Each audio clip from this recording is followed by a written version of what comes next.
Of Fiona Mutesi, which takes place like 15 minutes from my home in Katwe, actually came to me from Hollywood, from a wonderful Ugandan vice president at Disney called Tendo Nagenda, who brought me an article of Fiona's ascent from being a seller of corn to a chess prodigy at the age of 11, which really struck me because I was just struck by this plucky girl who refused to stay in the little place that she belonged, that she was born into and dreamed of larger things. But it also struck me that it took a village, it took a teacher, the remarkable coach of Robert Katende, to understand her genius. And it took her mother, Harriet, and her whole street, literally, to harness the potential that Fiona has and had in her. And that's a story of everyday life, you know, on a street in Kampala, Uganda, that captures the joy and the dignity of everyday people, ordinary people leading extraordinarily difficult, you know, situations, but triumphing over them to achieve what they really are there for. And that is a story of an Africa that we never see on our screens. And for me, this was exactly what I wanted to make. And once I met the real Fiona Mutesi, who's also here with us today, yes, and Robert Katende, who's also here with us today in this theater somewhere. Please stand up. Here they are.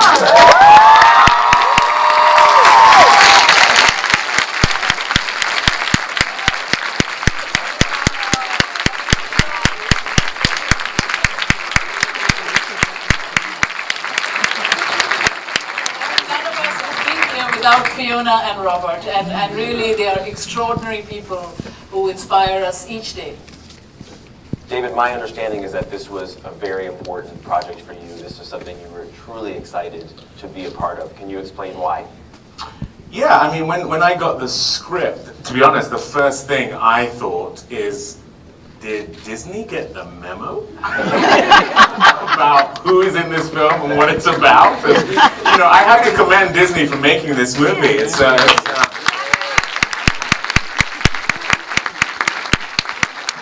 exactly the kind of film that myself or Lupita or Mira would put on our back for 10 years and try and get made, and no one would want to make it, and they would say, what, chess, a Ugandan girl? And, you know, and but Disney did it, and so that was the first thing that struck me. Then I've been a fan of Mira's for a while. I remember seeing Mississippi Masala and just being blown away by that film. Other films she's done, Monsoon Wedding, Namesake, it goes on and on. And Lupita can act a little bit as well. No, you know, we had become friends, and I was really, really desirous to work with her at some point. And then I have just plain desirous. Just yeah, desire and desirous to work. Let's not talk about desire here. This is how rumors start. And then I have a 4-year-old daughter as well. I have 4 children, but you know, I read this and it just felt like a beautiful love letter to my daughter. And so you know, all those things well made me want to really do it. Lupita, you were born in Mexico, but were basically raised almost your entire childhood in Kenya. I'm curious to know if you had ever filmed any projects in Africa before, and what was that experience like for you this time? Well, in front of the camera, I did a mini-series for MTV Base called Sugar, right before I got to grad school at Yale. But I'd also been a part of the crew of The Constant Gardener in Kenya a few years ago, and I'd also worked for Mira at her film school, Maisha, back in 2006. I was a production coordinator, and then I ended up being in one of the students' films. So I wonder why. But, all the directors wanted her, did not want their travel arrangements done. They just wanted her done.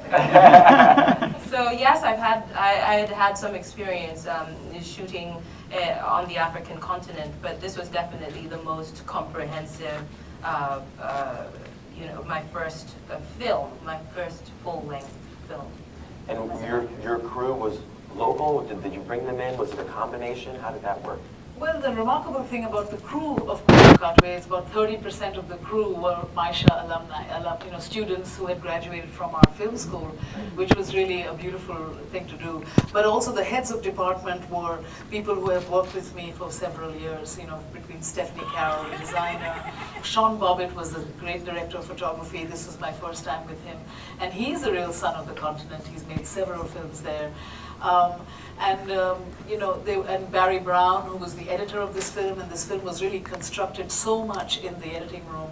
And chess was such a challenge, you know, to shoot and to make dramatic and emotional.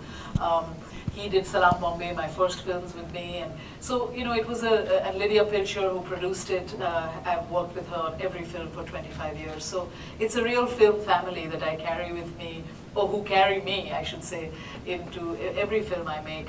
But the crew here was largely local and South African, both a mix of things.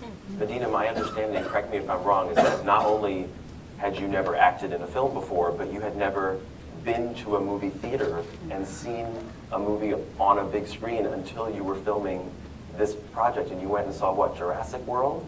Yeah. What did you think when you saw your first movie on a big screen? I felt very happy, and then I asked David, is this what we are doing? What'd you say? I just couldn't believe. I was like, "What are you talking about?" We're halfway through the movie. Of course, this is what we're doing. I mean, I had taken a bunch of them to see Jurassic World. But we should preface this by saying I had claw marks in my arms at this point because Madina was so scared from watching the movie. But yeah, she said, "Is this what we're doing?" And I asked, "Have you ever seen a movie before?" She said, "No." But there was something so amazing about working with Madina and the others from that point of view, because they were so unaffected. They don't, you know, like Lupita and I, we know where the camera is, we know kind of what it's going to be. They didn't and don't, and the energy you see coming off the screen is very real. And we had to sort of get into that. You know, you may think that they learned from us, but we really learned from them. It was like, I was so reinvigorated as an actor by being around this energy. So Madina, what was the second time you saw a movie on a big screen? Seeing Queen of Katwe being premiered in Toronto.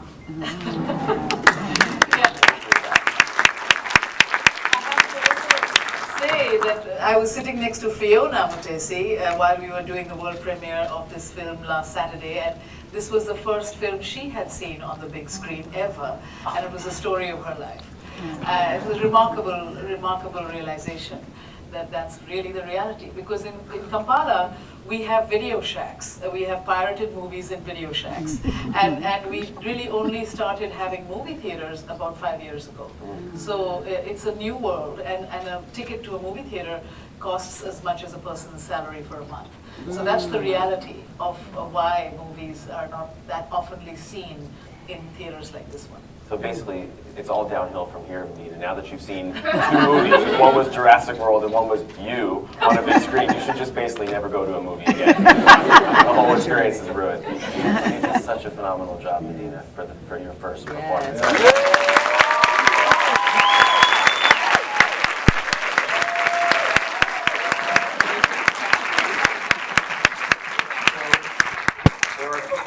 All over the country, as I mentioned, who just watched the film, and also people on Twitter who submitted questions for you also. Here's the first one from Meg Fasano on Twitter. This question's for you, Lupita. What about this story stood out to you and made you want to be involved? Oh boy. What stood out to me is that this was a very intimate story. Oftentimes, when it comes to stories based on the African continent, it's larger scale stories of dictators and wars and famines and things like that. But here we just have a small girl with a big dream who achieves it.